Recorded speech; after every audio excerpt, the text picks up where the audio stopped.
கிறிஸ்து இயேசுவுக்குள் அன்பாக அழைக்கப்பட்ட அன்புக்குரிய சகோதர சகோதரி யாவருக்கும் கிறிஸ்து இயேசுவுக்குள்ளான அன்பின் வாழ்த்துக்கள்.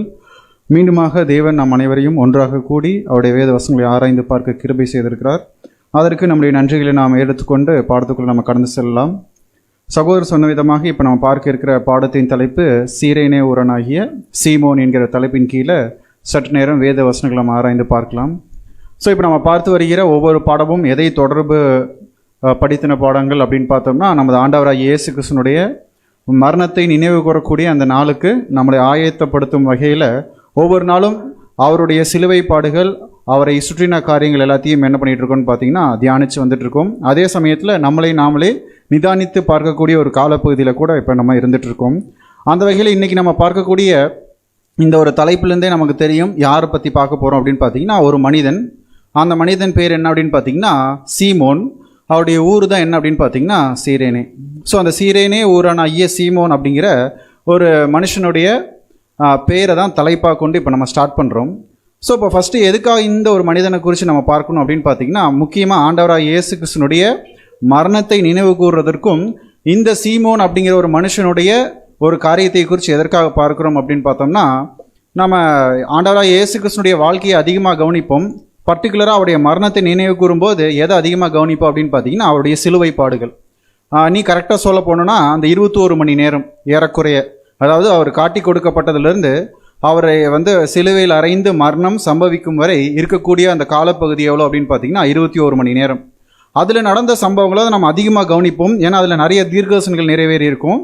நிறையா விதமான சூழ்நிலைக்குள்ளே ஆண்டவராக இயேசு கிறிஸ்து தனித்து விடப்பட்டிருப்பார். அந்த இடத்துல சப்போர்ட்டே இல்லாமல் இயேசு கிறிஸ்து முழுக்க தான் ஒரு மனிதனாக இருந்து ஃபேஸ் பண்ண காரியங்கள் எது அப்படின்னு பார்த்தீங்கன்னா அந்த 21 மணி நேரம் தான். அதற்கு முன்னாடி கூட கவனிக்கும்போது யாராவது அவர் கூட இருப்பாங்க. ஏதாவது ஒரு சூழ்நிலை அவர் பக்கத்தில் இருக்கும்போது அட்லீஸ்ட் யாராவது இருப்பாங்க, 2 சீஷர்களாவது என்ன பண்ணுவாங்கன்னு பார்த்தீங்கன்னா கூட இருப்பாங்க. ஆனால் அந்த கடைசி 21 மணி நேரம் என்ன அப்படின்னு பார்த்தீங்கன்னா யாருமே இல்லை, எந்த ஹெல்ப்பும் இல்லை. அவர் வரக்கூடிய எல்லா துன்பத்தையும் அவர் தனியாக ஒரு மனுஷனாக நின்று என்ன பண்ணிட்டு இருந்தார்னு பார்த்தீங்கன்னா அதை ஃபேஸ் பண்ணிகிட்டே இருந்தார். ஆனால் இந்த 21 மணி நேர கேப்பில் ஒரே ஒருத்தர் மாத்திரம் ஹெல்ப் பண்ணியிருக்கார். அந்த ஹெல்ப் பண்ண மனிதர் யாருன்னு பார்த்தீங்கன்னா இந்த சீரேனே ஊரனாகிய சீமோன். ஸோ இப்போ நம்ம என்ன கவனிக்கிறோம் அப்படின்னு பார்த்தீங்கன்னா, இந்த ஒரு 21 மணி நேரத்தில் இயேசு கிறிஸ்து தனித்து விடப்பட்ட இந்த ஒரு காலப்பகுதியில் எப்படி இவர் ஹெல்ப் பண்ண முடிஞ்சுது, இந்த ஹெல்ப்பை எப்படி இயேசு கிறிஸ்து அக்செப்ட் பண்ணிக்கிட்டார். ஏன்னா அந்த 21 மணி நேரம் அந்த முழுசும் தேவன் இயேசு கிறிஸ்துக்கு அனுமதித்த காரியங்கள் அப்படிங்கிறது அவருக்கு நல்லா தெரியும். ஸோ அப்போ எப்பேற்பட்ட பாடுகள், யார் எவ்வளோ மோசமாக பேசினாலும் சரி, இவர் துன்புறுத்தினாலும் சரி, இவர் என்ன பண்ணக்கூடாதுன்னு பார்த்தீங்கன்னா பாவம் செய்யக்கூடாது. அதே சமயத்தில் அவருக்கு வரக்கூடிய துன்பத்தை இவர் தட்டி கழிக்கவும் முடியாது. முழுமையாக இவர் என்ன பண்ணியாகணும், அதை வாங்கிக்கணும் அப்படின்னு நம்ம பார்க்குறோம். அப்படிப்பட்ட ஒரு காலப்பகுதி தான் அந்த 21 மணி நேரம். ஆனால் அந்த பகுதிக்குள்ளே கூட இப்போ ஒரு மனிதன் ஹெல்ப் பண்ணுறக்கு இயேசு கிறிஸ்து என்ன பண்ணியிருக்காரு, அனுமதிச்சிருக்கார். அந்த ஹெல்ப்பை பண்ணுறதுக்கு இந்த ஒரு மனிதனுக்கு வாய்ப்பும் என்ன இருக்குன்னு பார்த்தீங்கன்னா கிடச்சிருக்கு. ஸோ அப்போ இந்த முக்கியமான ஒரு காலப்பகுதியில் எப்படி இயேசு கிறிஸ்து இந்த ஒரு மனிதனை ஹெல்ப் பண்ணுறதுக்கு அலோவ் பண்ணார் அப்படிங்கிற ஒரு விஷயம் தான் இன்றைக்கி நம்ம கவனிக்கக்கூடிய ஒரு பாடமாக இருக்குது. ஸோ அப்போ ஃபஸ்ட் நம்ம என்ன பண்ணணும் அப்படின்னு பார்த்தீங்கன்னா அந்த சூழ்நிலையை படித்து பார்க்கலாம். அதுலேருந்து ஏதாவது ஒரு இன்ஃபர்மேஷன் நமக்கு கிடைக்கிதா அப்படின்னு. ஏன்னா இந்த சீமோன் அப்படிங்கிற ஒரு மனுஷன் எதின் அடிப்படையில் இயேசு கிறிஸ்துவுக்கு ஹெல்ப் பண்ணார் அப்படிங்கிறது கூட நம்ம கவனிக்கும் போது இதிலிருந்து ஏதாவது ஒரு பாடம் நமக்கு கிடைக்கிதா அப்படிங்கிறது கூட நம்ம ஃபஸ்ட்டு திங்க் பண்ணலாம், வாசிக்கலாம். மத்தேயு 27ஆம் அதிகாரம் 32ஆம் வசனம். மத்தேயு 27ஆம் அதிகாரம் 32ஆம் வசனம். போகையில் சிரேனே ஊரானாகிய சீமோன் என்னப்பட்ட ஒரு மனுஷனை அவர்கள் கண்டு அவருடைய சிலுவையை சுமக்கும்படி அவனை பலவந்தம் பண்ணினார்கள். ஸோ இப்போ இயேசு கிறிஸ்து சிலுவையை சுமந்துட்டு போயிட்டு இருக்கார். சிலுவையை சுமக்கக்கூடிய நிலைமையை பார்த்து கூட இருக்கவங்க என்ன புரிஞ்சுக்கிட்டாங்க அப்படின்னு பார்த்தீங்கன்னா, இயேசு கிறிஸ்துனால இதுக்கு மேலே என்ன பண்ண முடியாது, சிலுவையை சுமக்க முடியாதுன்னு புரிஞ்சுக்கிட்டு இப்போ கூட இருக்கவங்க டிசைட் பண்ணுறாங்க, இவங்க ஏற்கனவே கொடுமைக்காரங்க, யார் அந்த சோல்ஜர்ஸ், எவ்வளோ அடித்தாலும் அவங்க என்ன பண்ணோம், மனதை இறுகமாக வச்சுட்டு தொடர்ந்து அவங்களுக்கு முன்னாடி நிறுத்தப்பட்ட அந்த குற்றவாளி அவங்க என்ன பண்ணி ஆகணும், துன்புறுத்தணும். அப்படிப்பட்ட மனிதர்னாலே இப்போ பார்க்க முடியல, யாரை, இயேசு கிறிஸ்துனுடைய நிலைமையை பார்க்க முடியல. அதனால் இப்போ என்ன டிசைட் பண்ணுறாங்க அப்படின்னு பார்த்தீங்கன்னா, இதுக்கு மேலே இந்த மனுஷனால் என்ன பண்ண முடியாது, சிலுவையில் சுமக்க முடியாதுன்னு சொல்லிட்டு இப்போ என்ன பண்ணுறாங்கன்னு பார்த்தீங்கன்னா அந்த வழியாக போயிட்டு இருந்த ஒரு மனுஷன் தான் யாருன்னு பார்த்தீங்கன்னா இந்த சீமோன். அப்போ இந்த சீமோனை என்ன பண்ணுறாங்கன்னு பார்த்தீங்கன்னா பலவந்தமாக பிடிக்கிறாங்க. திருப்பி வாசிச்சிடலாம் அதே வசனத்தை.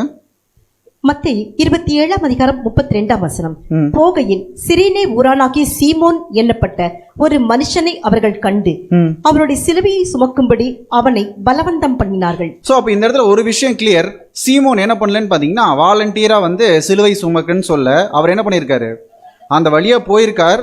போன மனுஷனை இப்ப என்ன பண்ணிருக்காங்கன்னு பாத்தீங்கன்னா இந்த சோல்ஜர்ஸ் என்ன பண்ணிருக்காங்கன்னா புடிச்சு இவருடைய சிலுவை நீ என்ன பண்ண சுமந்துட்டு வான்னு சொல்லி அவர் என்ன பண்ணிருக்காங்கன்னா பலவந்தம் படுத்திருக்காங்க. அப்படின்னா அவருக்கு இன்ட்ரெஸ்ட் கூட இல்லை. யாருக்கு?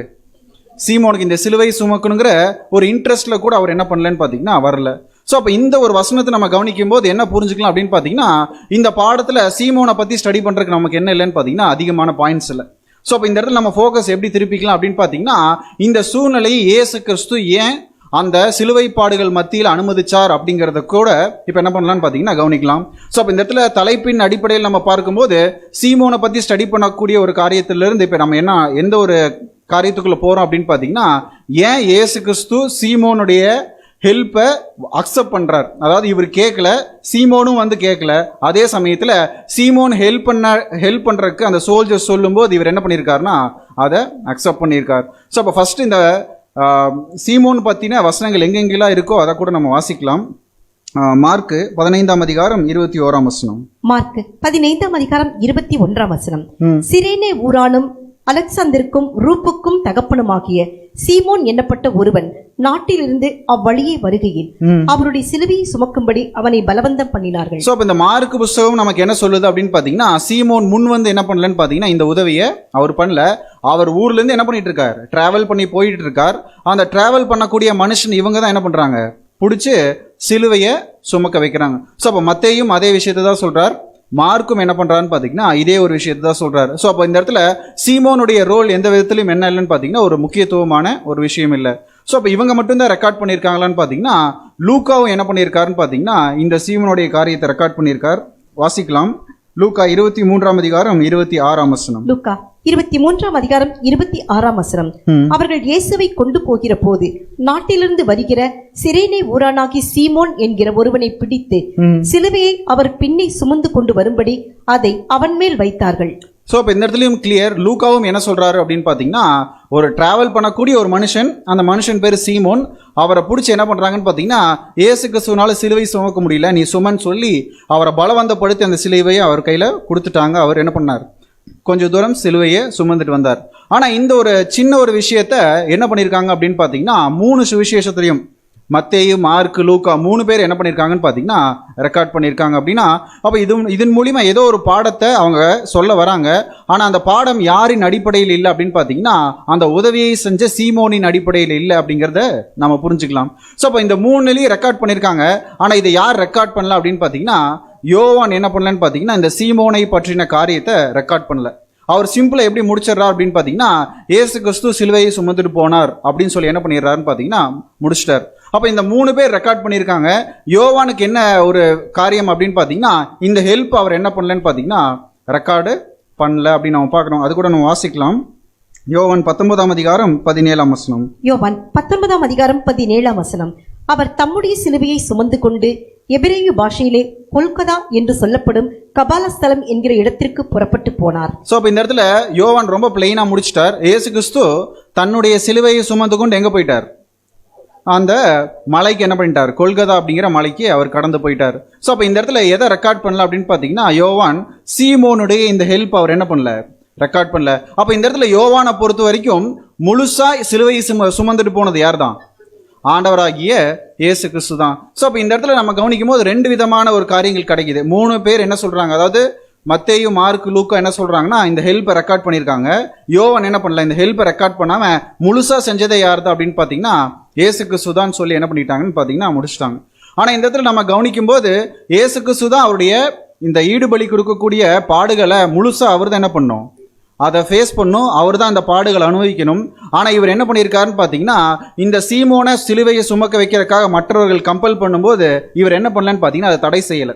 இப்போ இயேசு கிறிஸ்து நினைச்சதா செஞ்சிருக்கலாம்ல, அவரையெல்லாம் பலவந்தப்படுத்தாதீங்க, இதை நான் தான் என்ன பண்ணுவேன் சுமப்பேன்னு சொல்லி கண்டிஷன் போட்டிருந்தாருன்னா கண்டிப்பாக என்ன பண்ணியிருப்பாங்க, விட்டுருப்பாங்க. இப்போ இயேசு கிறிஸ்துனுடைய சூழ்நிலை நம்ம கவனிக்கும் போது ஒவ்வொரு இடத்துலையும் நம்ம அந்த 21 மணி நேரத்தில் கவனிக்கும் போது எங்க பேசணுமோ அங்கே பேசினார், எங்க பேசக்கூடாது அங்கே என்ன பண்ணல, பேசல. ஒரு சில டைம் பிலாத்துக்கு பதில் சொன்னார், ஒரு சில டைம் என்ன பண்ணல, பேசல. அப்படின்னா பேசும்போது எந்த இடத்துல பேசணுமோ கம்பல்சரி அந்த இடத்துல பேசியிருப்பார். எங்க பேசக்கூடாதோ அங்க என்ன பண்ணல, அவர் பேசல. அப்படின்னா அப்ப கண்டிப்பா சொல்லலாம் இயேசு கிறிஸ்து என்ன பண்ணியிருக்காருன்னு பாத்தீங்கன்னா, இந்த ஹெல்ப்பை சீமோன் பண்றதுக்கு அவர் என்ன பண்ணியிருக்கார், அனுமதிச்சிருக்கார். அப்ப என்ன காரணமா இருக்கும்? இது கூட நம்ம ப்ராஃபஸில போய் செக் பண்ணி பார்க்கலாம். ஒருவேளை இயேசு கிறிஸ்து இந்த மாதிரி சிலுவை பாடுகள் படும்போது யாராவது ஒருத்தர் வந்து ஹெல்ப் பண்ணுவாங்க அப்படின்னு சொல்லிட்டு ப்ராஃபஸில ஏதாவது இருக்கா? நம்ம கூட இந்த வாசிக்கலாம். ஏசாயா 53 அதிகாரம் 4 வசனம். ஏசாயா 53 4 வசனம். மெய்யாகவே அவர் நம்முடைய பாடுகளை ஏற்றுக்கொண்டு நம்முடைய துக்கங்களை சுமந்தார், நாமோ அவர் தேவனால் அடிபட்டு வாதிக்கப்பட்டு சிறுமைப்பட்டவென்று எண்ணினோம். ஸோ இப்போ இந்த இடத்துல கிளியரா கவனிக்கிறோம், இந்த இடத்துல ஒரே ஒருத்தர் மாத்திரம்தான் நம்மளுடைய பாவங்களை அவர் என்ன பண்றார், சுமக்கிறார். ஸோ அப்போ எல்லாத்துடைய பாவத்தையும் சுமக்கக்கூடிய ஒரே ஒரு பலி யார் அப்படின்னு பார்த்தீங்கன்னா ஆண்டவராக இயேசு கிறிஸ்து. அந்த பலியில் அவர் என்ன பண்ணலன்னு பார்த்தீங்கன்னா யாருக்குமே அவர் ஷேரே கொடுக்கல, எந்த விதமான ஹெல்ப்பையும் அவர் என்ன பண்ணல, வாங்குவாருங்கிறத அந்த இடத்துல சொல்லப்படல.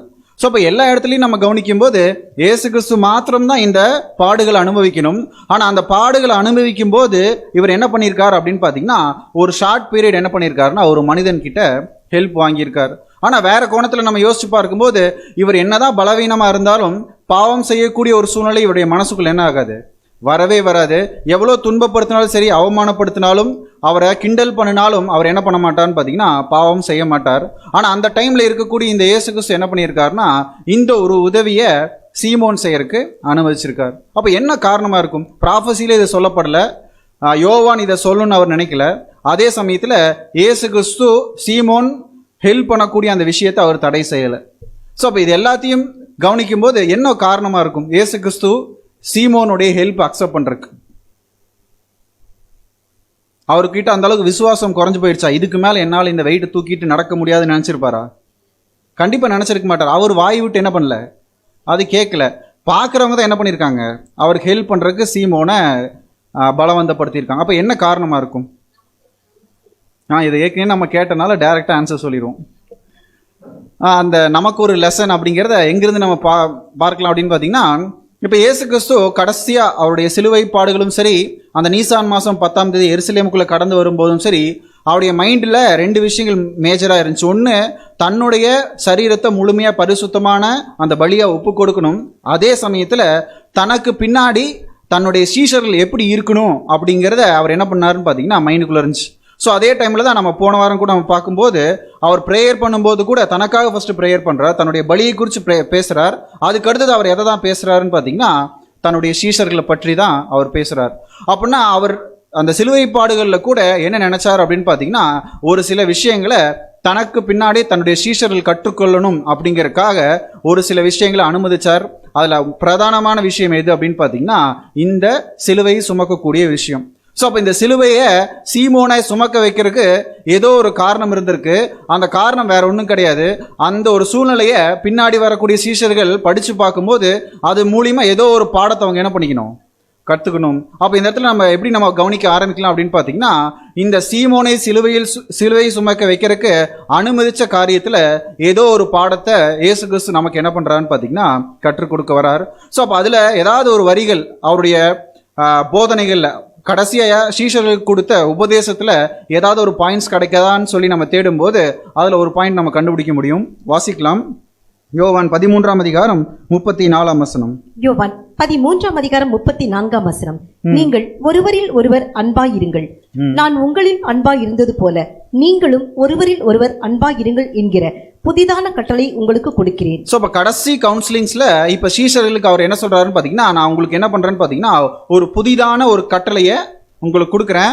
அந்த புதிதான கட்டளை வேற ஒன்றும் கிடையாது, ஒருவரில் ஒருவர் எப்படி இருங்க, அன்பாயிருங்கள். அப்ப இப்ப இயேசு கிறிஸ்து தன்னுடைய உபதேசத்துல ஒவ்வொன்றா சொல்லிட்டு வரும்போது இப்ப இந்த இடத்துல அவர் கான்சென்ட்ரேட் பண்ணக்கூடிய விஷயம் என்ன அப்படின்னு பாத்தீங்கன்னா, நீங்க எப்படி இருங்கன்னா அன்பாயிருங்க அப்படிங்கிற பாயிண்ட் சொல்லாம அடிஷனலா என்ன சொல்றாருன்னு பாத்தீங்கன்னா, நீங்கள் உங்களில் எப்படி இருங்க, ஒருவரில் ஒருவர் அன்பாயிருங்கள் அப்படிங்கிற ஒரு புதிதான கட்டளை நான் என்ன பண்ணியிருக்கேன், உங்களுக்கு கொடுத்துட்டு போயிருக்கேன் அப்படின்னு சொல்றாரு. ஸோ அப்போ இந்த இடத்துல அவர் என்ன சொல்ல வர்றார் அப்படின்னு பார்த்தீங்கன்னா, எனக்கு பின்னாடி நீங்க எப்படி இருக்கணும்னு பார்த்தீங்கன்னா உங்களுக்குள்ள நீங்க என்ன பண்ணணும், அதிகமாக அன்பு செலுத்தணும். ஏன் அப்படின்னா அதுலயே அந்த 35ஆம் வசனம் வாசிக்கலாம். யோவான் 13ஆம் அதிகாரம் 35ஆம் வசனம்.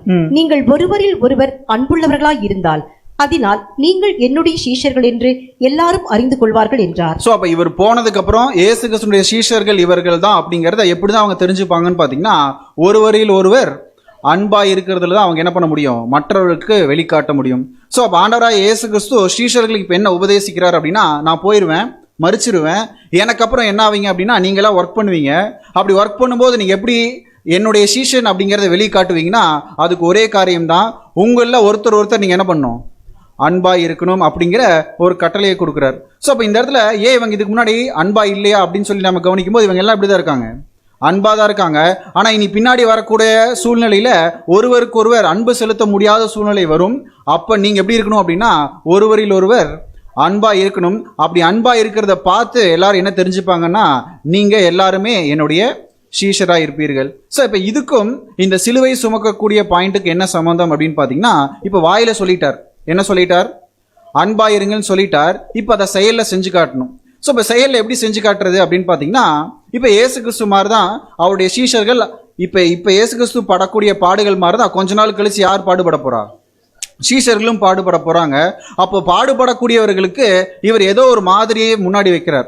என்ன மாதிரி அப்படின்னா, இப்போ இயேசு கிறிஸ்து அந்த சிலுவையை சுமக்கக்கூடிய சூழ்நிலையை நம்ம கவனிக்கும் போது அவர் எப்படி இருக்காருன்னு பார்த்தீங்கன்னா, கம்ப்ளீட்டா சரீரம் முழுசா வீக் ஆயிடுச்சு. சாப்பாடு இல்லை, தண்ணி இல்லை, நைட்டு தூக்கம் இல்லை. அது மாத்திரம் அவருடைய சரீரத்தை பலவீனப்படுத்தலை. அதுக்கப்புறம் அவர் என்ன பண்ணுறாங்க, அடிக்கிறாங்க, குட்டுறாங்க, இழிவாக பேசுகிறாங்க, கிண்டல் பண்ணுறாங்க, அவமானப்படுத்துகிறாங்க. ஸோ இப்படி எல்லா விதமான சரீரத்திலையும் பலவீனப்படுறார். இருதய வார்த்தையின் வழியாகவும் என்ன பண்ணுறாங்கன்னு பார்த்தீங்கன்னா அவரை பலவீனப்படுத்துகிறாங்க. ஸோ இப்போ ஏற்கனவே வெயிட்டாக இருக்கிற பொருளை தூக்குறது கஷ்டம், பலவீனப்பட்டுட்டோம் அப்படின்னா வெயிட்டான பொருளை தூக்குறது இன்னும் என்ன ஆயிரும், கடினமாயிரும். ஸோ இப்போ நான் இருக்கக்கூடிய சூழ்நிலையில பின்னாடி யார் வரப்போறா, சீஷர்கள். இப்போ இயேசு கிறிஸ்துவை பின்பற்றி வரக்கூடிய எல்லாருக்கும் என்ன ஒரு விஷயம் கண்டிப்பா ஊர்ஜிதம் அப்படின்னு பார்த்தீங்கன்னா, இப்போ இயேசு கிறிஸ்து என்ன ஒரு நிலைமையில இருக்காரோ அதே நிலைமைக்கு அவரை பின்பற்றி வரக்கூடிய ஒவ்வொருவருக்கும் என்ன வரும், இந்த சூழ்நிலை வரும். அந்த சூழ்நிலையில நம்ம எப்படி பிஹேவ் பண்ணணும் அப்படிங்கிறத அவருடைய ஆக்ஷன்ஸ் மூலியமா செஞ்சு காட்டுறதுக்கு இப்போ என்ன பண்றாருன்னு பார்த்தீங்கன்னா, இப்போ தன்னுடைய சரீரத்தில் ரொம்ப பலவீனமாக இருக்குது. ஆனால் நான் என்ன பண்ணி ஆகணும்னு பார்த்தீங்கன்னா, அந்த மலைக்கு மேலே போய் நின்று அந்த சிலுவையில் என்ன ஆகணும், அறையப்படணும். அப்படின்னா இந்த ஒரு டிராவல் கண்டிப்பாக யாராவது எனக்கு என்ன பண்ணணும், ஹெல்ப் பண்ணும். அப்படி ஹெல்ப் பண்ணாதான் நான் எங்கே போய் என்னுடைய பலியை செலுத்த முடியும் அப்படின்னு பார்த்தீங்கன்னா, அந்த கொல்கதா மலைக்கு போய் பலியை செலுத்த முடியும். ஸோ அப்படின்னா நமக்கு எல்லாருக்குமே என்ன ஒரு விஷயத்தை, நமக்கும் சரி சீஷர்களுக்கும் அவர் என்ன கற்றுக் கொடுக்குறாரு அப்படின்னு பார்த்தீங்கன்னா, நம்ம என்னதான் பலம் உள்ளவர்களாக இருந்தாலும் ஒரு ஸ்டேஜில் கண்டிப்பாக மற்றவங்களுடைய ஹெல்ப் இல்லாமல் நம்மளால் என்ன பண்ண முடியாதுன்னு பார்த்தீங்கன்னா, தேவன் எதிர்பார்க்கக்கூடிய வேலையை நம்மளால் செய்ய முடியாது. ஸோ அப்போ இது இயேசு கிறிஸ்து அவருடைய வாழ்க்கையில் செஞ்சு காட்டணும். அவர் கம்ப்ளீட்டாக முழுமையாக யாருடைய சப்போர்ட்டும் வாங்காமல் செய்ய முடியும் கண்டிப்பாக அவரால். ஆனால் அவர் அதை செய்யாமல் பர்டிகுலராக சீமோனுடைய ஹெல்ப் அவர் என்ன பண்ணுறார், அனுமதிக்கிறார். அப்படின்னா அவர் பின்னாடி வரக்கூடிய சீஷர்களுக்கு என்ன சொல்லி கொடுக்குறார் அப்படின்னா, என்னை போல தான் நீங்கள் வாழ்றீங்க, என்னை பின்பற்றி வரீங்க அப்படின்னா என்ன மாதிரியே ஒரு பலவீனப்பட்ட ஒரு நிலைமைக்கு உங்களை தள்ளுவாங்க. அந்த தள்ளும்போது கண்டிப்பாக உங்களுக்கு யார் தேவை அப்படின்னு பார்த்தீங்கன்னா, உங்களுடைய உடன் சகோதரர்கள் தேவை. அந்த ஹெல்ப் இருந்தால் தான் என்ன பண்ண முடியும்னு பார்த்தீங்கன்னா, முழுமையாக தேவனுடைய வேலையை உங்களால் செய்ய முடியும். அதற்கு அடையாளமாகத்தான் இப்போ இயேசு கிறிஸ்து என்ன பண்ணியிருக்காருன்னு பார்த்தீங்கன்னா, அவருடைய பலியை முழுமையாக செலுத்தும் போது கூட ஒரு சிறிய ஒரு உதவியை யார்கிட்ட வாங்கியிருக்காருன்னு பார்த்தீங்கன்னா, சீமோன் கிட்ட அவர் வாங்கியிருக்கார். ஸோ அவருடைய நோக்கத்தை நல்லா நம்ம புரிஞ்சுக்கும் பொழுது இந்த இடத்துல அவர் பலவீனப்படல, அவர்கிட்ட விசுவாசம் குறையில, முழுமையான ஒரு காரியம் அவர்கிட்ட இருக்கு. ஏன்னா 40 நாள் சாப்பிடாம இருந்தவர் கண்டிப்பாக இந்த விஷயத்தையும் என்ன பண்ண முடியும், அவரால் செஞ்சிருக்க முடியும். இருந்தாலும் அவர் எதற்காக சீமோனுடைய ஹெல்ப் அவர் அக்செப்ட் பண்ணுறார் அப்படின்னு பார்த்தீங்கன்னா, பின்னாடி அவருடைய பிள்ளைகள் அவரை பின்பற்றி வரும்போது அவருடைய வாழ்க்கையில் நம்ம புரிஞ்சு கொள்ளக்கூடிய விஷயம் என்னன்னா, எல்லா சூழ்நிலையும் நம்ம பலமுள்ளவர்களாக இருக்க முடியாது. ஒரு சில டைமில் நம்ம என்ன ஆகும், பலவீனப்படுவோம். அந்த டைமில் சிலுவையை தூக்க முடியல அப்படின்னு சொல்லிட்டு அங்கே வச்சுட்டு நம்மளால் என்ன பண்ண முடியாது, திரும்பி வந்துட முடியாது. ஒரு சில தூரங்கள் நம்ம என்ன பண்ணணும், ஹெல்ப்போட கடக்கணும். அப்படி கடந்துட்டோம்னா நம்ம தேவன் எதிர்பார்க்கக்கூடிய அந்த வேலையை என்ன பண்ணிடுவோம், செஞ்சு முடிச்சோம். அதான் இயேசு கிறிஸ்து பண்ணார். அவர் அந்த டைமில் அந்த ஹெல்ப் அக்செப்ட் பண்ணிக்கிட்டதுனால ஈஸியாக எங்கே ஏறிட்டார், அந்த மலை மேலே ஏறிட்டார். ஏன்னா அந்த ஒரு பீரியட் தான் யாராவது அவருக்கு என்ன பண்ணோம், ஹெல்ப் பண்ணும். அந்த டைமில் மாத்திரம் அந்த ஹெல்ப்பை வாங்கிட்டு அந்த மலை மேலே ஏறி தேவன் எதிர்பார்க்கக்கூடிய ஒரு பலியை அவர் செய்து முடிச்சார். திருப்பி நம்ம புரிஞ்சுக்கலாம், இந்த இடத்துல இயேசு கிறிஸ்துனால இயலாமை கிடையாது. அவருக்கு எந்த விதமான குறைபாடும் இல்லை, அவருக்கு எல்லா தகுதியும் இருக்கு. இருந்தாலும் அவருக்கு பின்னாடி அவருடைய சீஷர்கள் கற்றுக்கொள்ளணும் அப்படிங்கறதுக்காக இயேசு கிறிஸ்து அனுமதிச்ச ஒரு சம்பவம் தான் எதுன்னு பார்த்தீங்கன்னா இந்த சீமோனுடைய ஒரு சம்பவம். வாசிக்கலாம், ரோமர் 8ஆம் அதிகாரம் 29ஆம் வசனம். ரோமர் 8ஆம் அதிகாரம் 29ஆம் வசனம். தம்முடைய குமாரன் அநேக சகோதரருக்குள்ளே முதற் பேரானவராய் இருக்கும் பொருட்டு தேவன் எவர்களை முன்னறிந்தாரோ அவர்களை தமது குமாரனுடைய சாயலுக்கு ஒப்பாய் இருப்பதற்கு முன்குறித்திருக்கிறார். எவர்களை முன்குறித்திருக்கிறாரோ அவர்களை எல்லாத்தையுமே எப்படின்னா தமது குமாரனுடைய சாயலுக்கு ஒப்பாக முன்குறித்திருக்காரு. அப்படின்னா இப்போ நம்ம எப்படி திங்க் பண்ணிடுவோம் இமீடியட்டா அப்படின்னு பார்த்தீங்கன்னா, அவருடைய குமாரனுடைய சாயல், அதாவது பரலோகத்தில் எப்படி இயேசு கிறிஸ்து இருக்காரோ அதே போல தேவன் என்ன பண்ணிடுவார், நம்மளை மாற்றிடுவார். அப்படின்னா எப்படி இயேசு கிறிஸ்து மாதிரி அந்த மகிமையான ஸ்தானத்தை நம்ம பெற்றுக்கொள்ளணுமோ அதே போல இந்த பூமிக்குரிய சாயல் இயேசு கிறிஸ்து எந்த அளவுக்கு பாடுகள் அனுபவிச்சாரோ அதே பாடுகளின் சாயலையும் நம்ம என்ன பண்ணி ஆகணும், அனுமதிச்சாகணும். அப்படி அதாவது அந்த ஒரு பாடுகளை நம்மளுடைய வாழ்க்கையில் அனுபவிக்கும் போது தான் அந்த பரலோகத்தில் அவருடைய அந்த மகிமையின் ஸ்தானத்தை கூட நம்மளால பெற்றுக்கொள்ள முடியும். ஸோ அப்போ நம்ம கிளியரா புரிஞ்சுக்கலாம், எப்படி இயேசு கிறிஸ்து தனித்து விடப்பட்டாரோ அதே போல ஒரு சில டைம்ல தேவனுக்கு பலி செலுத்தும் போது நம்மளையும் என்ன பண்ணுவாங்க, தனித்து விடப்படுவாங்க, நம்மளையும் அவமானப்படுத்துவாங்க, கிண்டல் பண்ணுவாங்க, கேலி பண்ணுவாங்க.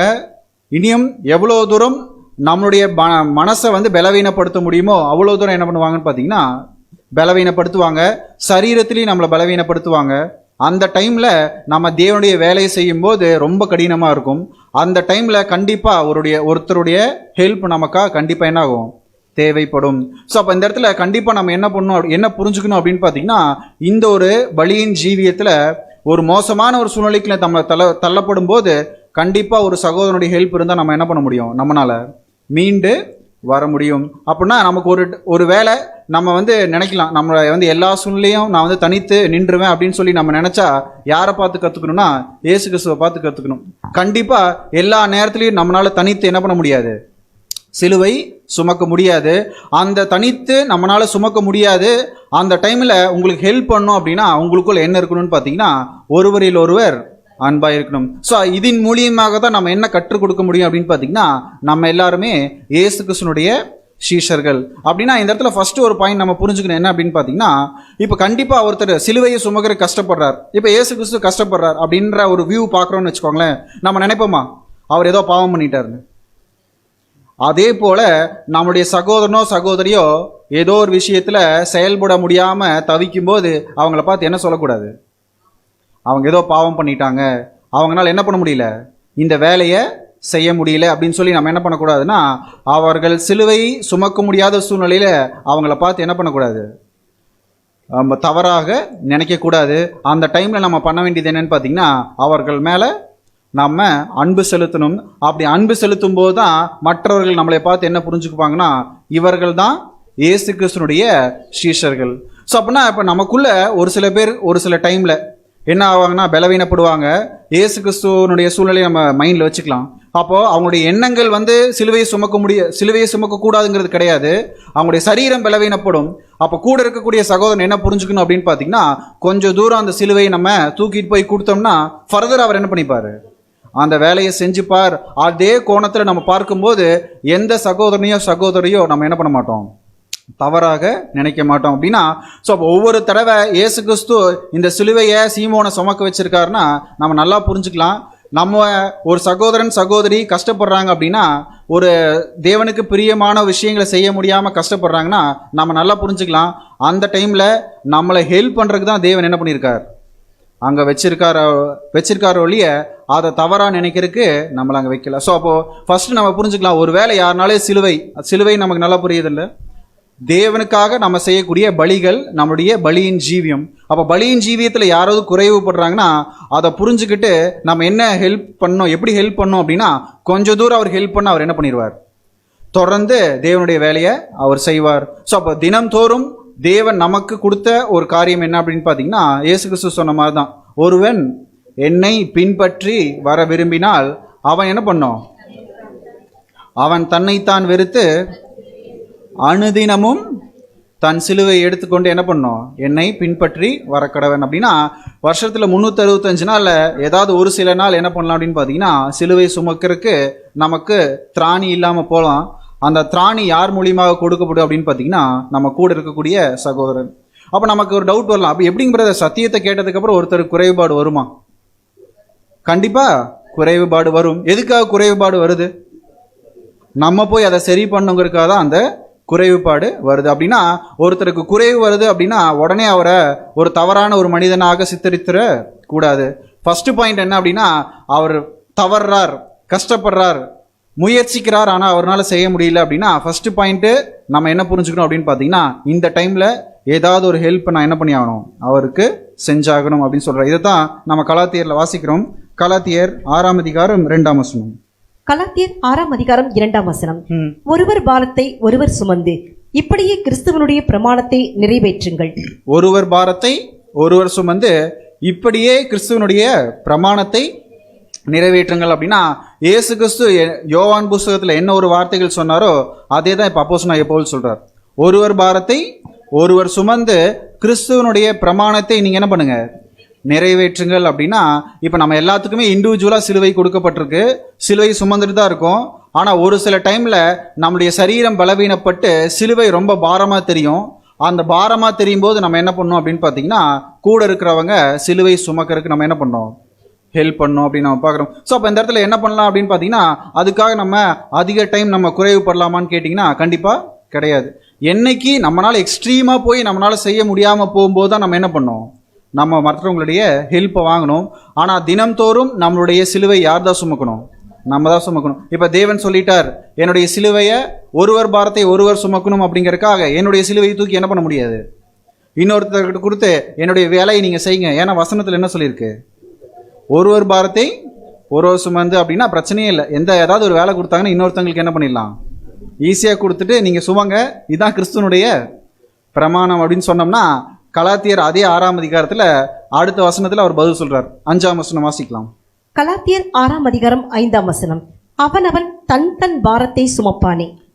அதே பவுல் தான், அதே அதிகாரம் தான். 2ஆம் வசனத்தில் என்ன சொல்றார், ஒருவர் பாரத்தை ஒருவர் சுமக்கணும்னு சொல்றார். 5ஆம் வசனத்தில் என்ன சொல்றார், அவனவன் தன் தன் பாரத்தை சுமப்பானாங்க. அப்ப 2 பாயிண்ட்டுமே இவர் தான் சொல்றார். ரெண்டுமே எப்படி இருக்குன்னா கான்ட்ரடிக்ட் ஆகுது. அப்ப என்ன சொல்ல வர்றார்,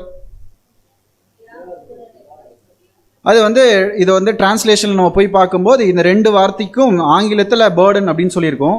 அதில் மூலப்பிரதியில் நம்ம போய் பார்க்கும்போது அந்த 2ஆம் வசனத்துக்கு என்ன ஒரு வார்த்தை ஆங்கிலத்தில் நம்ம புரிஞ்சுக்கலாம் அப்படின்னு பார்த்தீங்கன்னா, அதாவது சுமைக்கு பாரத்துக்கு என்ன கொடுத்துருக்காங்க அப்படின்னு பார்த்தீங்கன்னா லோடு அப்படின்னு கொடுத்துருக்காங்க. என்னன்னு பார்த்தீங்கன்னா 2ஆம் வசனத்தில் ஒருவர் பாரத்தை ஒருவர் சுமக்கிறதுக்கு வார்த்தை என்ன கொடுக்கப்பட்டிருக்குன்னா லோடு.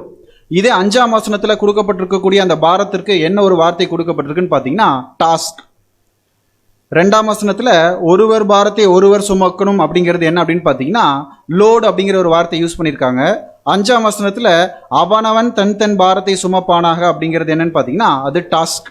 அப்படின்னா தினந்தோறும் தேவன் நமக்கு கொடுத்துருக்கக்கூடிய வேலையை நம்ம தான் என்ன பண்ணி ஆகணும், செய்யணும். அதான் சொல்றாரு, அவனவன் தன் தன் பாரத்தை சுமப்பானாக. அப்படின்னா தேவனுடைய திட்டத்தில் எல்லாருக்கும் இண்டிவிஜுவலாக தேவன் என்ன பண்ணியிருக்கார், சிலுவை கொடுத்துருக்கார், வேலை கொடுத்துருக்கார். அந்த வேலை யார் தான் செய்யணும், நம்ம தான் செய்யணும். ஆனால் ஒரு சில நேரத்தில் நம்மளால் அந்த வேலையை செய்ய முடியாத போது இன்னொருத்தவங்கள்ட்ட இருந்து நம்ம என்ன பண்ணிக்கணும், ஹெல்ப் வாங்கிக்கணும். அந்த ஹெல்ப்பை நம்ம பண்ணணும். அந்த ஹெல்ப் பண்ணுறதா என்னன்னு பார்த்தீங்கன்னா ஒருவர் பாரத்தை ஒருவர் சுமக்கிறது. இதுக்கு ஒரு ப்ராக்டிக்கல் எக்ஸாம்பிள் கூட சொல்லுவாங்க.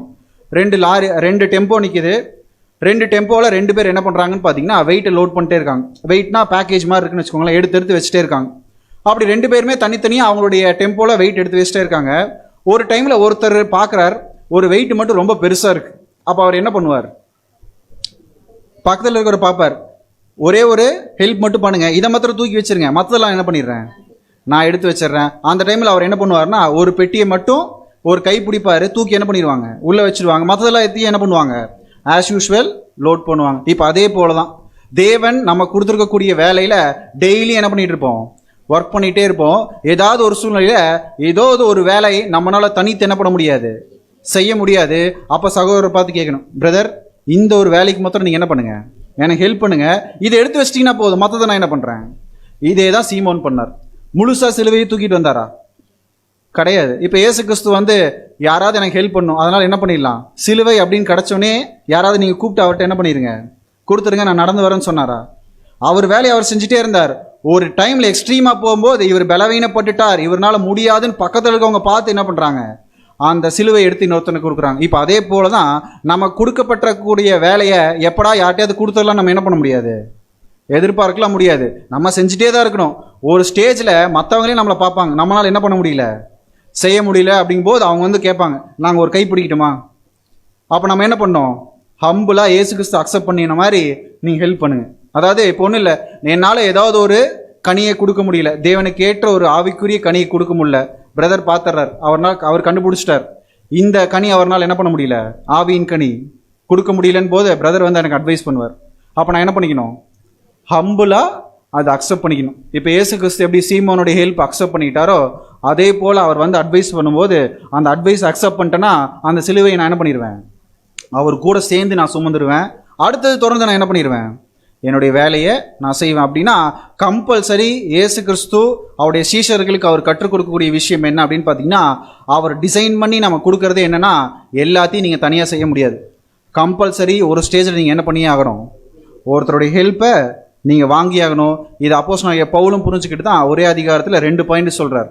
ஒருவர் பாரத்தை ஒருவர் சுமக்கணும், அதே சமயத்தில் அவனவன் தன் தன் பாரத்தை சுமப்பானாக. ஸோ இந்த ஒரு அன்பு நமக்குள்ளே இருக்கும் பொழுது தான் நம்ம இயேசு கிறிஸ்துடைய சீஷர்கள் அப்படிங்கிறத கற்றுக் கொடுக்க முடியும். ஏன்னா இது ப்ராக்டிக்கலாக நிறைய பேர் பண்ண மாட்டாங்க. கெட்டு போகிறவங்களுக்கு யாராவது ஹெல்ப் பண்ணுவாங்களா? தவறி விழுகிறவங்கள பார்த்து இன்னும் என்ன பண்ணுவாங்க, மோசமாக தான் பேசுவாங்க. ஆனால் இந்த ஒரு ஐக்கியத்துக்குள்ளே வரக்கூடியவர்கள் ஒருத்தர் தவறும் போது அவரை புரிஞ்சுக்கிட்டு அந்த தவறுலேருந்து அவரை திருத்துறது தான் நம்ம அவர் மேலே காட்டக்கூடிய ஒரு அன்பு. அப்படின்னா இந்த இடத்துல தவறு அப்படிங்கிறத கூட நம்ம பார்க்கக்கூடாது. அந்த டைமில் அவரால் அந்த சிலுவை என்ன பண்ண முடியல, சுமக்க முடியல.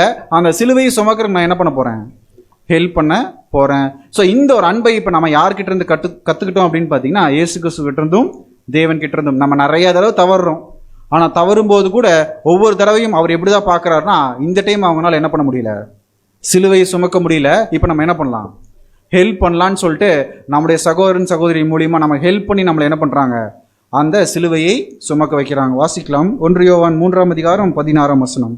1 யோவான் 3 அதிகாரம் 16 வசனம்.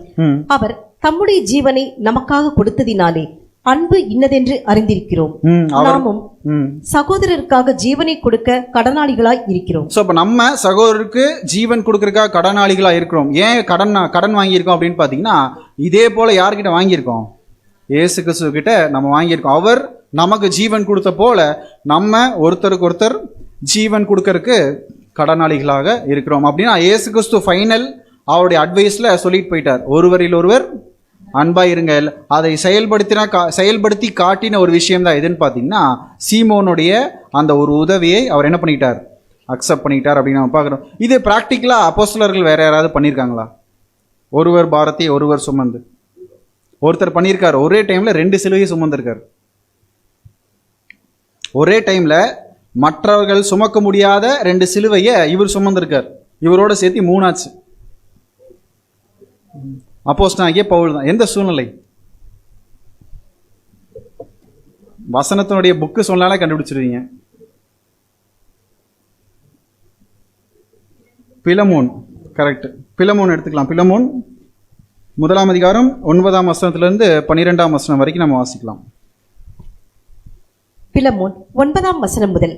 நீர் செய்யத்தக்கதை உமக்கு கட்டளையிடும்படிக்கு கிறிஸ்துவுக்குள் நான் துணியத்தக்கவனாய் இருந்தாலும். இப்ப பிலமோனை பார்த்து அவர் சொல்றார், உனக்கு நீ என்ன செய்யணும் அப்படிங்கிறத உனக்கு நான் என்ன பண்ணலாம், கட்டளை கூட எடுக்கலாம், கட்டளை கூட இடலாம், நீ இதை செய் அப்படின்னு சொல்லி நான் என்ன பண்ணல, அதை பண்ணல.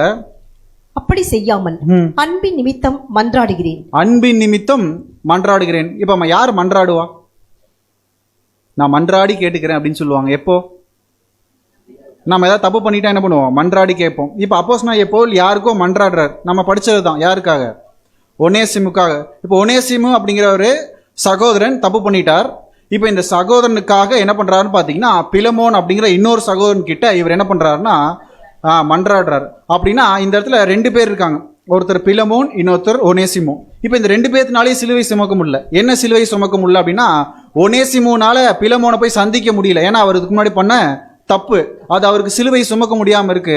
அதே சமயத்துல பிலமோனால யாரை மன்னிக்க முடியல, ஒனேசிமு அப்படின்னா மன்னிக்கக்கூடிய ஒரு சிலுவை அவரால் என்ன பண்ண முடியல, சுமக்க முடியல. இப்போ இது 2 பேர்த்தினுடைய சிலுவை யார் சுமந்தாகணும்?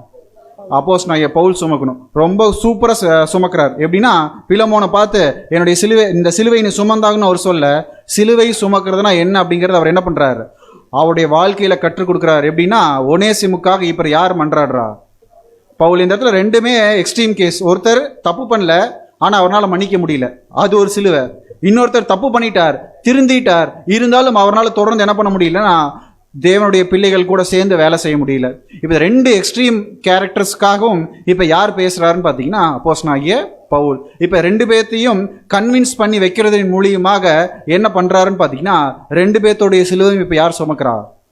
அப்போஸ்தலனாகிய பவுல். தொடர்ந்து வாசிக்கலாம். பிலமோன் 10 என்னவென்றால், கட்டப்பட்டிருக்கையில் நான் பெற்ற என் மகனாகிய ஒனேசிமுக்காக உம்மை மன்றாடுகிறேன்.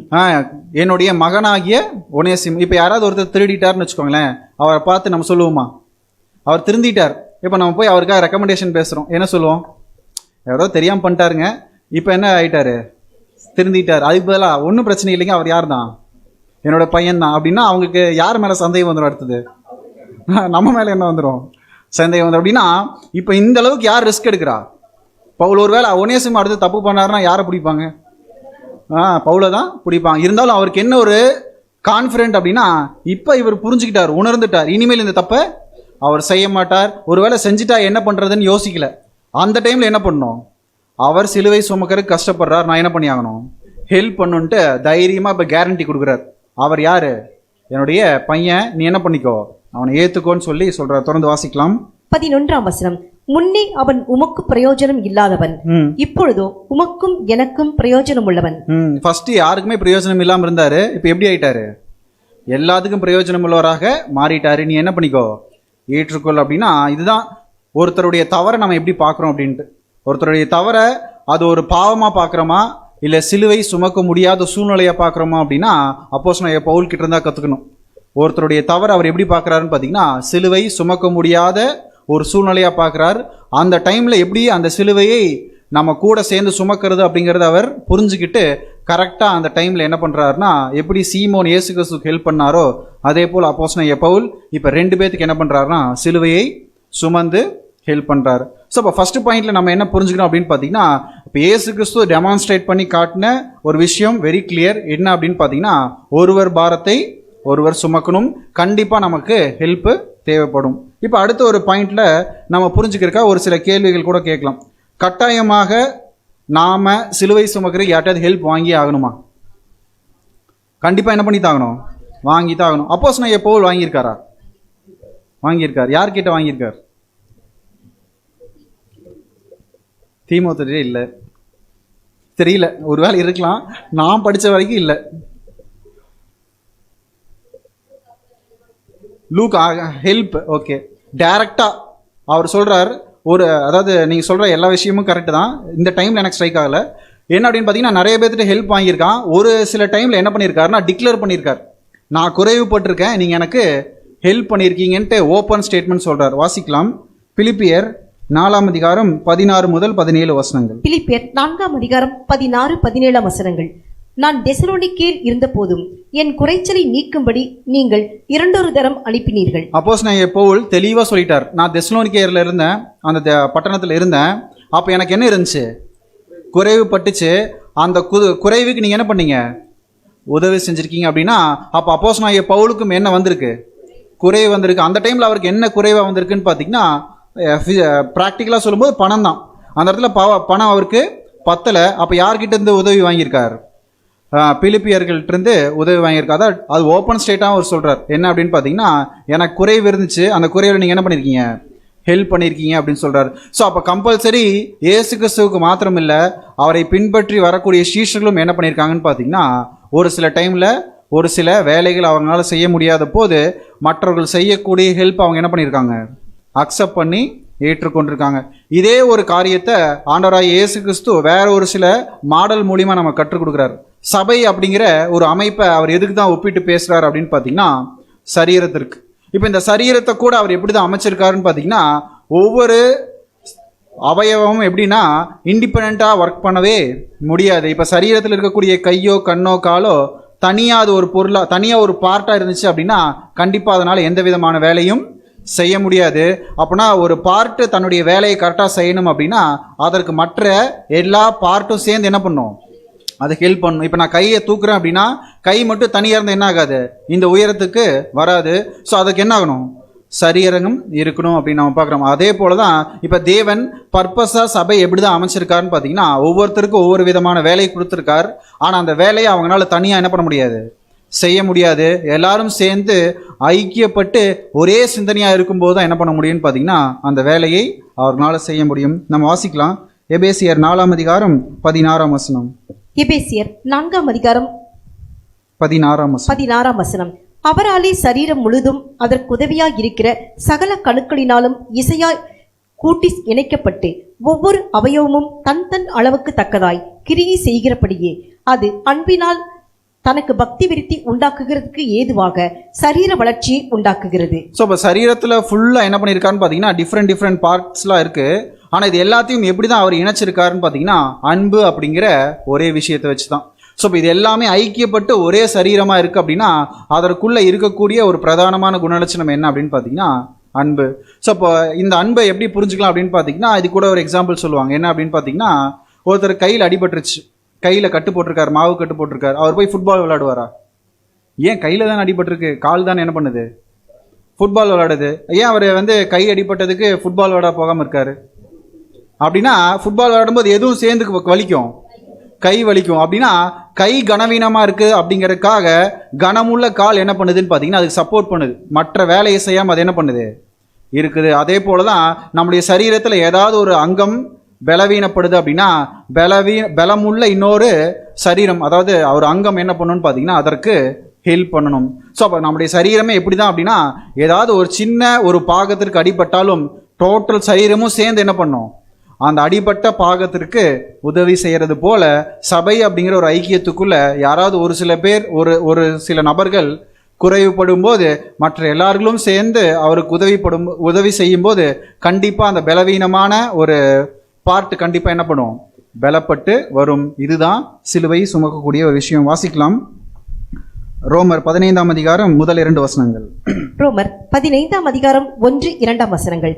அன்றியும் பலம் உள்ளவர்களாகிய நாம் நமக்கே பிரியமாய் நடவாமல் பலவீனருடைய பலவீனங்களை தாங்க வேண்டும். கிளியரா சொல்லிட்டார். பலம் உள்ளவர்களாகிய நாம் நமக்கே பிரியமாய் நடவாமல் பலவீனருடைய பலவீனத்தை தாங்கணும். அப்படின்னா இப்ப கால் எனக்கு அடிபடல அப்படிங்கிறக்கா அது சந்தோஷமால இருக்க முடியாது. அடிபட்ட கைக்கு அது என்ன பண்ணும், ஹெல்ப் பண்ணும். அப்போதான் அது பலம் உள்ளது. அப்போ பாயிண்ட் என்ன அப்படின்னா ஒருத்தர் ஒரு சில தவறுகள் பண்றாரு அப்படின்னா நம்ம தவறு பண்ணல அப்படின்னா நம்மளை வச்சிருக்கிறது எதுக்கு தான், அந்த தவறு செய்யக்கூடிய நபருக்கு நம்ம உதவி செய்யணும். அப்போதான் நம்ம யாரு, பலமுள்ளவர்கள். உதவி செய்யாமே இருந்தோம் அப்படின்னா நம்ம யாரு, அவங்கள விட நம்ம தான் என்ன ஆகும், பலவீனர்களாக இருப்போம். அப்படின்னா நம்ம பலமுள்ளவர்கள் அப்படிங்கிறத எதின் மூலியமாக தான் காட்ட முடியும்னு பார்த்தீங்கன்னா பலவீனருடைய பலவீனத்தில் நம்ம என்ன பண்ணோம், தாங்கணும். வாசிக்கலாம் தொடர்ந்து. நம்மில் ஒவ்வொருவனும் பிறனுடைய பக்தி விருத்திக்கு ஏதுவான நன்மை உண்டாகும்படி அவனுக்கு பிரியமாய் நடக்க கடவன். ஒவ்வொருத்தரும் மற்றவர்களுக்கு என்ன உண்டாக்கணும், பக்தி விருத்தி உண்டாக்கத்தக்கதாக நம்ம நடந்துக்கணும். அப்படின்னா நமக்கு பிரியமாக நடவாமல் மற்றவருடைய பலவீனத்தை தாங்கக்கூடிய வகையில் நம்ம என்ன பண்ணணும்னு பார்த்தீங்கன்னா நம்முடைய வாழ்க்கையை அமைச்சுக்கணும். அப்படின்னா நம்ம சரீரம் கிறிஸ்துவனுடைய சரீரம் அப்படின்னா நம்முடைய முக்கியமான ரோலே என்ன அப்படின்னு பார்த்தீங்கன்னா பலவீனனுடைய பலவீனத்தை தாங்கணும். அதே சமயத்தில் நம்ம பலவீனப்படும் போது ஒருத்தர் ஹெல்ப் பண்ணும்போது அந்த ஹெல்ப்பையும் நம்ம என்ன பண்ணிக்கணும், அக்செப்ட் பண்ணிக்கணும். ஹெல்ப்பும் பண்ணணும், அதே சமயத்தில் ஹெல்ப்பை அக்செப்ட் பண்ணக்கூடிய ஒரு விஷயம் நமக்கு இருக்கணும். இன்னொரு வசனம் கூட வாசிக்கலாம். 1 கொரிந்தியர் 12ஆம் அதிகாரம் 23ஆம் வசனத்திலிருந்து வாசிக்கலாம். 1 கொரிந்தியர் 12ஆம் அதிகாரம் 23ஆம் வசனம் முதல். மேலும் சரீர அவயவங்களில் கனவீனமாய் காணப்படுகிறவைகளுக்கே அதிக கனத்தை கொடுக்கிறோம், நம்மில் லட்சணம் இல்லாதவைகளே அதிக அலங்காரம் பெறும். போதும், இதான் சொல்லிட்டார். இதை விட பெஸ்ட் எக்ஸாம்பிள் எதுவுமே கிடையாது. எதுக்கு லட்சணம் இல்லையோ அதுக்கு தான் என்ன பண்ணுவோம், அதிக மேக்கப் போடுறோம். அப்போ யாரெல்லாம் மேக்கப் நல்லா போடுறாங்களோ அவங்களுக்கு என்ன இல்லை. ஸோ இதை விட பெஸ்ட் எக்ஸாம்பிள் நமக்கு கிடையாது. அப்படின்னா எதுக்கு மேக்கப் போட்டு கவர் பண்ணுறோம் அப்படின்னு பார்த்தீங்கன்னா அது எப்படி இல்லை, லட்சணமாக இல்லை. அப்படின்னா நம்ம இதில் யாராவது பலவீனப்படுறாங்க அப்படின்னா அவங்களுக்கு தான் நம்ம என்ன பண்ணோம், மேக்கப் போடக்கூடாது, அவங்களுக்கு தான் என்ன பண்ணோம், அதிகமாக ஹெல்ப் பண்ணணும். அப்படி ஹெல்ப் பண்ணால் என்ன ஆயிடுவாங்க, அவங்களும் அழகாயிருவாங்க. அப்போ அவங்களும் தேவனுக்கு பிடிச்ச மாதிரி மாறிடுவாங்க. ஸோ அப்போது இந்த ஹெல்ப்பே என்ன அப்படின்னு பார்த்தீங்கன்னா, யாருனால செய்ய முடியும் அப்படின்னு பார்த்தீங்கன்னா, யார் பலமுள்ளவர்கள் நம்மளை நினச்சிக்கிறோமோ நம்ம கம்பல்சரி இன்னொருத்தரை பலவீனத்திலிருந்து அவங்கள மீண்டு வரக்கு அவங்கள நம்ம தாங்கணும். அதில் 25ஆம் வசனம் வாசிக்கலாம். 1 கொரிந்தியர் 12ஆம் அதிகாரம் 25ஆம் வசனம். சரீரத்திலே பிரிவினை உண்டாயிராமல் அவயவங்கள் ஒன்றை குறித்து ஒன்று கவலையாய் இருக்கும்படிக்கு தேவன் கணத்தில் குறைவுள்ளதற்கு அதிக கணத்தை கொடுத்து இப்படி சரீரத்தை அமைத்திருக்கிறார். அப்போ சரீரத்துக்கு இருக்கக்கூடிய விஷயமே என்ன அப்படின்னா, எல்லாம் தனித்தனியால் என்ன பண்ணாது இருக்காது. ஒன்று இன்னொன்று பற்றி என்ன பண்ணோம், கண்டிப்பாக கவலைப்படும். யாராவது வரல அப்படின்னா கண்டிப்பாக நம்ம என்ன பண்ணோம், கவலைப்படணும். யாருனாலே சரியாக தேவனுக்கு பிரியமாக நடக்க முடியல அப்படின்னா நம்ம என்ன பண்ணோம், கவலைப்படணும். ஸோ அப்போ கவலைப்படக்கூடிய விஷயம்தான் நம்மளை என்ன நிரூபிக்குது அப்படின்னு பார்த்தீங்கன்னா, நம்ம ஒருத்தரில் ஒருத்தர் எப்படி இருக்கோம், அன்பாக இருக்கோம். இதன் மூலியமாக தான் நம்ம கிறிஸ்துவனுடைய அவருடைய பிள்ளைகள் அப்படிங்கிறத நம்ம வெளியரங்கமாக காட்டக்கூடிய ஒரு விஷயம். அப்படின்னா அப்போ ஒருத்தர் நல்லா கவனிக்கணும். ஒருத்தருக்கு குறைவுபடும் போது அந்த குறைவில் நம்மளுடைய நிறைவை ஹெல்ப்பாக நம்ம செய்யும்போது கண்டிப்பாக அது தேவனுடைய பார்வையில் ஒரு மகிமைப்படுத்தக்கூடிய ஒரு விஷயமாக இருக்கும். வாசிக்கலாம். 1 தெசலோனிக்கேயர் 5ஆம் அதிகாரம் 14ஆம் வசனம். 1 தெசலோனிக்கேயர் 5ஆம் அதிகாரம் 14ஆம் வசனம். 16ஆம் வசனம். எப்பொழுதும் சந்தோஷமாய் இருங்கள். 1 தெசலோனிக்கேயர் 5ஆம் அதிகாரம் 14ஆம் வசனம். 14ஆம் வசனம்.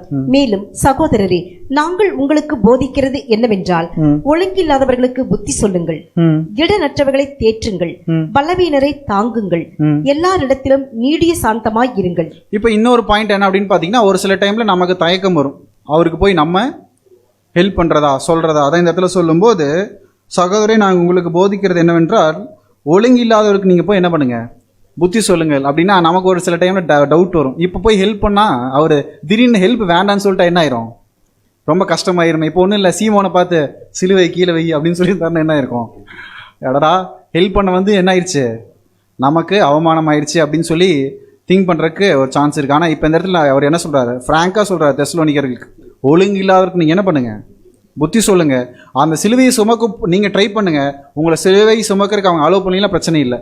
ஆனால் ஒருவேளை நீங்கள் சிலுவையே அவங்க சுமக்க முடியாத சூழ்நிலையில் ஹெல்ப் பண்ணாமல் விட்டு அவங்க அந்த ஒரு வேலையிலேருந்து பின்வாங்கிட்டாங்க அப்படின்னா அது யாருடைய தவறாயிரும், உங்களுடைய தவறாயிரும். அப்படின்னா ஒரு சில டைமில் ஹெல்ப் பண்ணும்போது கண்டிப்பாக நம்ம துணிஞ்சு போய் தான் அந்த ஹெல்ப் என்ன பண்ண வேண்டியதாக இருக்கும், பண்ண வேண்டியிருக்கும். அப்போஸ் நான் பவுல் மாதிரி தான் யாருக்காக பேசினார், ஒரே சிம்மாக்காக பேசினது போல ஒரு சில டைமில் ஒழுங்கில்லாதவர்களுக்கு நீங்கள் என்ன பண்ணி தான் ஆகணும், புத்தி சொல்லித்தான் ஆகணும். அதே சமயத்தில் திறனற்றவர்களை தேற்றுங்கள், பலவீனரை தாங்குங்கள், எல்லாரிடமும் நீடிய சாந்தமாயர்கள். ஹெல்ப் பண்ணும்போது மேஜராக தேவைப்படக்கூடிய கேரக்டர் இதுதான், நீடிய சாந்தம். ஏன்னா நம்மளை சோதிச்சு பார்த்துருவாங்க, கரெக்டு தானேங்க.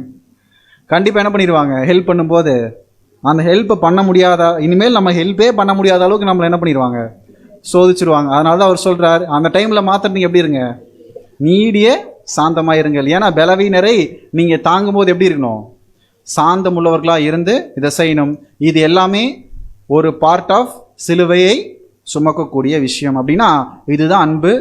இந்த அன்பு தான் நம்மளை எதை வெளிப்படுத்துதுன்னு பார்த்தீங்கன்னா, நம்ம எல்லாரும் இயேசு கிறிஸ்துனுடைய சீஷர்கள் அப்படிங்கிறத வெளிப்படுத்தக்கூடிய ஒரு விஷயம். அப்போ ஹெல்ப் பண்ணணும், எவ்வளோ கஷ்டப்பட்டா இருந்தாலும் நம்ம ஹெல்ப் பண்ணித்தான் ஆகணும். ஒருவேளை நம்ம கஷ்டப்படும் போது யாராவது ஹெல்ப் பண்ணாங்க அப்படின்னா அதை ஹம்புலாக நம்ம ஏற்றுக்கணும் அப்படின்னு நம்ம பார்க்குறோம். தொடர்ந்து வாசிக்கலாம். பிலிப்பியர் 2ஆம் அதிகாரம் 3ஆம் வசனம் 4ஆம் வசனம். பிலிப்பியர் 2ஆம் அதிகாரம் 3, 4ஆம் வசனங்கள். ஒன்றையும் வாதினாலாவது வீண் பெருமையினாலாவது செய்யாமல் மனத்தாழ்மையினாலே ஒருவர் தங்களிலும் மேன்மையானவர்களாக எண்ண கடவீர்கள்.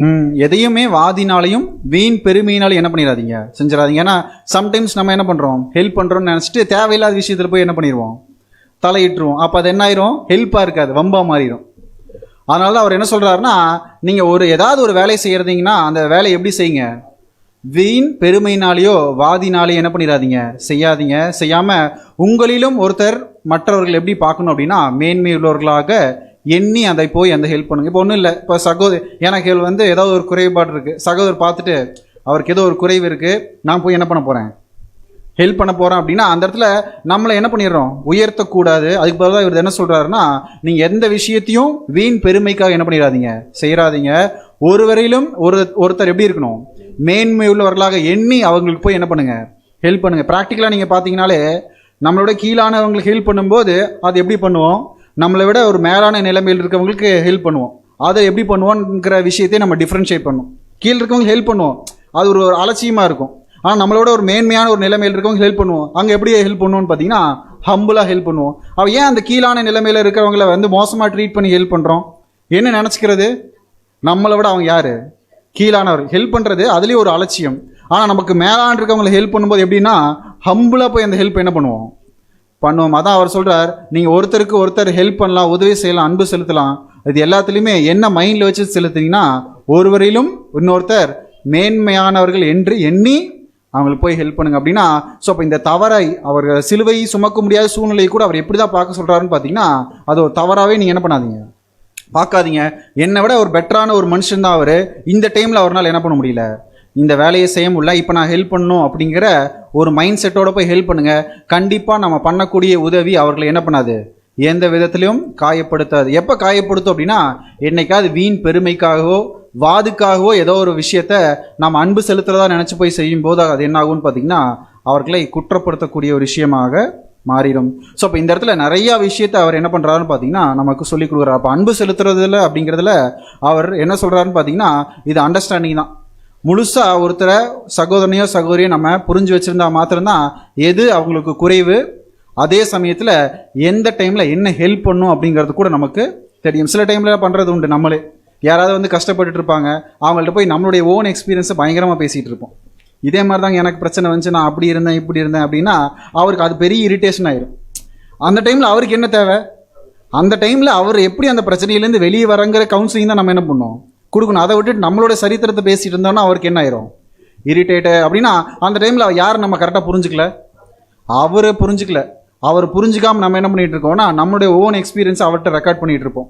அது அவர் என்ன பண்ணல, எதிர்பார்க்கல. அப்படின்னா ஹெல்ப் பண்ணுறது, கரெக்டாக ஹெல்ப் பண்ணுறோங்கிறது எதின் அடிப்படையில் இருக்கும் அப்படின்னு பார்த்தீங்கன்னா நம்ம எந்த அளவுக்கு ஹெல்ப் பண்ணக்கூடியவரை கரெக்டாக புரிஞ்சிருக்கோம் அப்படிங்கிறது தான் இருக்குது. ஒருவேளை நம்ம ஹெல்ப் பண்ணும்போது அது தவறாக போச்சுன்னா நம்ம நல்லா புரிஞ்சுக்கலாம், அந்த சகோதரனையோ சகோதரி நம்ம என்ன பண்ணல, சரியாக புரிஞ்சுக்காமல் நம்ம என்ன பண்ணியிருக்கோம், ஹேண்டில் பண்ணியிருக்கோம். ஒரு சில டைமில் அவங்க சிலுவையை சுமக்க விடாமல் நம்மளை தடை செய்யலாம், அது வேற. ஆனால் நம்மளாம் முன் வந்து ஒரு சில டைமில் என்ன பண்ணிடுவோம்னு பார்த்தீங்கன்னா அவர்களுக்கு இடர்பாடாக இருந்துடக்கூடாதுங்கிறதுக்காக தான் நம்ம என்ன பண்ணுவோம், முழுசாக புரிஞ்சுக்கிட்டு நம்ம என்ன பண்ணணும்னு பார்த்தீங்கன்னா அவர்களுக்கு அந்த ஒரு ஹெல்ப்பை நம்ம பண்ண வேண்டியவர்களாக இருக்கும். வாசிக்கலாம் கலாத்தியர் 6ஆம் அதிகாரம் 3ஆம் வசனம். கலாத்தியர் 6ஆம் அதிகாரம் 3ஆம் வசனம். ஒருவன் தான் ஒன்றும் இல்லாதிருந்தும் தன்னை ஒரு பொருட்டென்று எண்ணினால் தன்னைத்தானே வஞ்சிக்கிறவன் ஆவான். தொடர்ந்து வாசிக்கலாம். அவனவன் தன் தன் சுய கிரியை சோதித்து பார்க்க கடவன். அப்பொழுது மற்றவனை பார்க்கும் போது அல்ல, தன்னையே பார்க்கும் போது மேன்மை பாராட்ட அவனுக்கு இடம் உண்டாக்கும். ஒருத்தர் என்ன பண்ணுனா தன்னை ஒரு பொருட்டென்று எண்ணினாலே அவர் என்ன பண்றான், அவன் தன்னைத்தான் வஞ்சிக்கிறவனா இருக்கிறான். அப்படின்னா ஹெல்ப் பண்றதுக்கு முன்னாடி நல்லா புரிஞ்சுக்கணும், நம்ம அவ்வளோ பெரிய ஆள்லாம் கிடையாது அப்படிங்கிறத மைண்டில் வச்சுட்டு போய் ஹெல்ப் பண்ணோம்னா எந்த தவறு வரும். அதான் சொல்கிறார், ஒருவன் தன்னை ஒரு பொருட்டென்று எண்ணினால் அவன் என்ன பண்ணுறான், தன்னைத்தானே வஞ்சிக்கிறான். அப்போ என்ன பண்ணணும்னா சில டைமில் நம்ம யாரையாவது பார்த்து நம்மளை விட குறைவாக எண்ணுறோம் அப்படின்னா ஃபஸ்ட்டு என்ன பண்ணணும்னா நம்மளுடைய கிரியை நம்ம சோதிச்சு பார்க்கணும், சிந்திச்சு பார்க்கணும். அப்படி சிந்திச்சு பார்க்கும்போது கண்டிப்பாக மற்ற சகோதரனை நம்ம என்ன பண்ணிடுவோம், மேன்மையாக ஏன்னா நமக்குள்ளேயும் என்ன இருக்குது, குற்றங்கள் இருக்குது, குறைகள் இருக்குது. அப்போ இந்த குறைகளை நம்ம அனலைஸ் பண்ணிவிட்டு மற்றவங்களை பார்க்கும்போது கண்டிப்பாக அவங்களையும் நம்ம எப்படின்னா ஒரு மேன்மை உள்ளவர்களாக எண்ணுவோம். அப்படின்னா சிலுவை சுமக்கருடைய சூழ்நிலை இதை கவனிக்கிறது. சில டைம் எக்ஸாம்பிள்ஸ் கூட சொல்லுவாங்க, நீங்கள் போய் அவருடைய ஷூவில் நின்று பாருங்க அப்படிம்பாங்க. யாராவது ஒருத்தர் ஏதாவது தப்பு பண்ணிட்டாங்கன்னா அது ஆங்கிலத்தில் அப்படி சொல்லுவாங்க, நீ போய் ஸ்டாண்ட் ஆன் தேர் ஃபுட் இல்லைனா அந்த ஷூவை நின்றுங்க அப்படிம்பாங்க. ஏன்னா அப்படி நின்று பார், அப்போ தான் உனக்கு புரியும் அப்படிம்பாங்க. அதே போல தான் சிலுவை சுமக்கும் போது, சிலுவையை சுமக்கிறவருக்கு உதவி செய்யும் போது அந்த சூழ்நிலையில் அவங்கள மாதிரி நின்று பாருங்க. அப்படி நின்று பார்க்கும்போது தான் என்ன சூழ்நிலையில் அவங்க தப்பு பண்ணியிருக்காங்கன்னு நம்மளால் என்ன பண்ண முடியும், உணர்ந்து அவர்களுக்கு ஹெல்ப் பண்ண முடியும். தான் ஆண்டவராக இயேசு கிறிஸ்து சொல்கிறோம், அவர் மற்ற பிரதான ஆசாரியன் போல பரிதபிக்கக்கூடிய ஒரு மனுஷனாக இல்லாமல் எல்லா விதத்திலும் நம்மை போல சோதிக்கப்பட்டு அப்படிப்பட்ட சோதனைக்குள்ளே இருக்கிறவர்களுக்கு அவர் என்ன பண்ணுறார், உதவி செய்கிறவருக்கு வல்லவரானார்னா. இப்போ நம்ம எல்லாத்தோடைய எக்ஸ்பீரியன்ஸும் நம்மளுடைய வாழ்க்கையில் வாங்க முடியாது. அட்லீஸ்ட் நம்ம என்ன பண்ண முடியும்னு பார்த்தீங்கன்னா சிந்திக்கலாம். ஒருத்தர் சிலுவை சுமக்க முடியாத சூழ்நிலையில் இருக்கார் அப்படின்னா கண்டிப்பாக அந்த சூழ்நிலையை நம்ம சிந்திச்சு பார்த்து அவருக்கு உதவி செய்யும்போது கண்டிப்பாக அந்த உதவி அந்த சகோதரனுக்கு கண்டிப்பாக எப்படி இருக்கும், ஒரு பிரயோஜனம் உள்ளதாக இருக்கும் அப்படிங்கிறத கூட நம்ம புரிஞ்சுக்கலாம். வாசிக்கலாம். எபிரேயர் 10ஆம் அதிகாரம் 24ஆம் வசனம் 25ஆம் வசனம். எபிரேயர் 10ஆம் அதிகாரம் 24, 25ஆம் வசனங்கள். மேலும் அன்புக்கும் நற்கிரியைகளுக்கும் நாம் ஏவப்படும்படி ஒருவரை ஒருவர் கவனித்து சபை கூடி வருதலை சிலர் விட்டு விடுகிறது போல நாமும் விட்டு விடாமல். அன்புக்கும் நற்கிரியைக்கும் நாம் எப்படி இருக்கணும்? ஏவப்படணும். ஏவப்படுறதுன்னா தூண்டி விடுறது. அன்பு செய்யறதுக்கும் நற்கிரியை செய்யறதுக்கும் நம்ம என்ன பண்ணிக்கணும்? தூண்டி விடணும். எதுக்காக தூண்டி விடணும் அப்படின்னு சொல்றாரு. தொடர்ந்து வாசிக்கலாம்.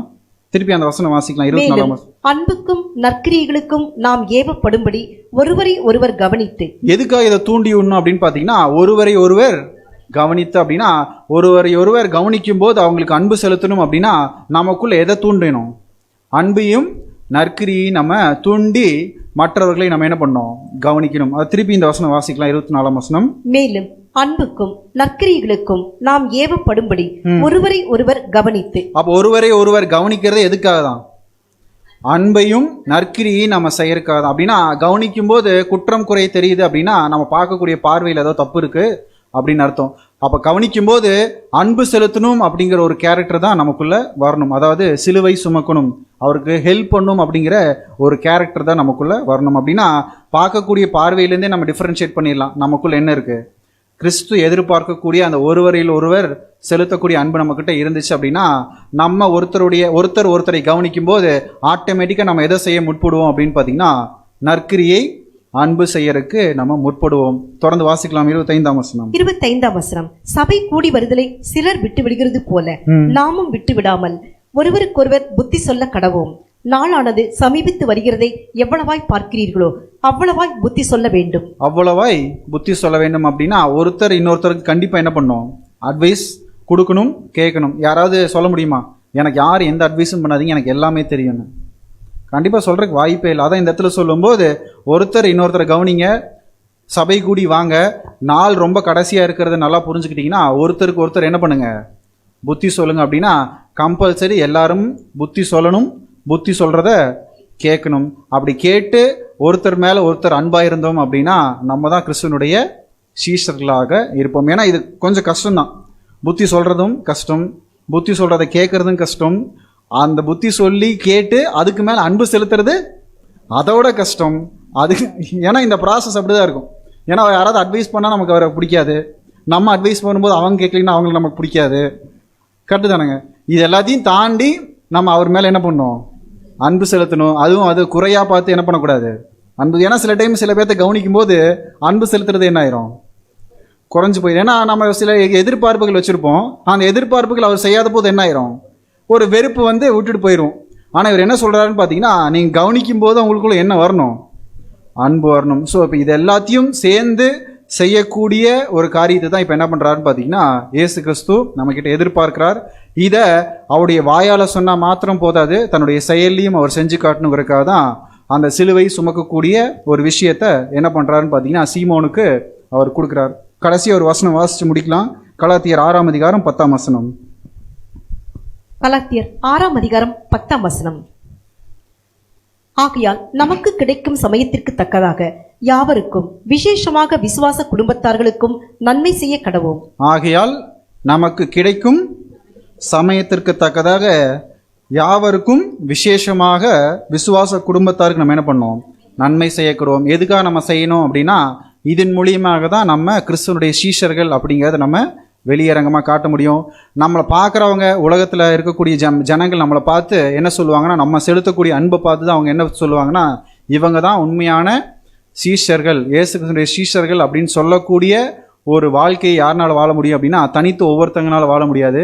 எல்லாரும் சேர்ந்து ஒரு ஐக்கியமாக இந்த ஒரு காரியத்தை செய்யும்போது கண்டிப்பாக கிறிஸ்துவனுடைய நாமத்தை மகிமைப்படுத்தக்கூடிய ஒரு வாழ்க்கையை தேவன் என்ன பண்ணியிருக்காரு? நமக்கு கொடுத்துருக்காரு. அப்போ சீரேனே ஊரானாகிய சீமோன் மூலியமாக நம்ம என்ன கற்றுக்கொள்கிறோம் அப்படின்னு பார்த்தீங்கன்னா, தேவன் எப்படி இயேசு கிறிஸ்துவுக்கு ஒரு சூழ்நிலையை அனுமதிச்சாரோ, பாடுகளை அனுமதிச்சாரோ, அதே போல் நமக்கும் அனுமதிப்பார். அந்த டைமில் நம்மளும் ஒரு சில நேரத்தில் சீமோன் மாதிரி யாராவது ஹெல்ப் பண்ணும்போது அதை அக்செப்ட் பண்ணிக்கணும். அதே சமயத்தில் சீமோன் போல ஒரு சில பேருக்கு நம்ம என்ன பண்ணுவோம்? உதவி நம்ம செய்வோம். கடைசியாக அந்த வசனத்தை வாசித்து முடிக்கலாம். யோவான் 13ஆம் அதிகாரம் 34ஆம் வசனம். யோவான் 13ஆம் அதிகாரம் 34ஆம் வசனம். நீங்கள் ஒருவரில் ஒருவர் அன்பாயிருங்கள். நான் உங்களில் அன்பாயிருந்தது போல நீங்களும் ஒருவரில் ஒருவர் அன்பாயிருங்கள் என்கிற புதிதான கட்டளை உங்களுக்கு கொடுக்கிறேன். 35ஆம் வசனம். நீங்கள் ஒருவரில் ஒருவர் அன்புள்ளவர்களாய் இருந்தால் அதனால் நீங்கள் என்னுடைய சீஷர்கள் என்று எல்லாரும் அறிந்து கொள்வார்கள் என்றார். ஸோ இப்போ தொடர்ந்து நம்ம ஒருத்தர் மேல ஒருத்தர் அன்பு காட்டி நாம கிறிஸ்துடைய சீஷர்கள் அப்படிங்கிறத மற்ற ஜனங்களுக்கு வெளிக்காட்ட தேவன் என்ன பண்ணுவார்னா தொடர்ந்து நம்மளை சகல சத்தியத்திலையும் வழிநடத்துவார். தேவன் தாமே இந்த வார்த்தைகளை ஆசீர்வதிப்பாராக. ஆமென்.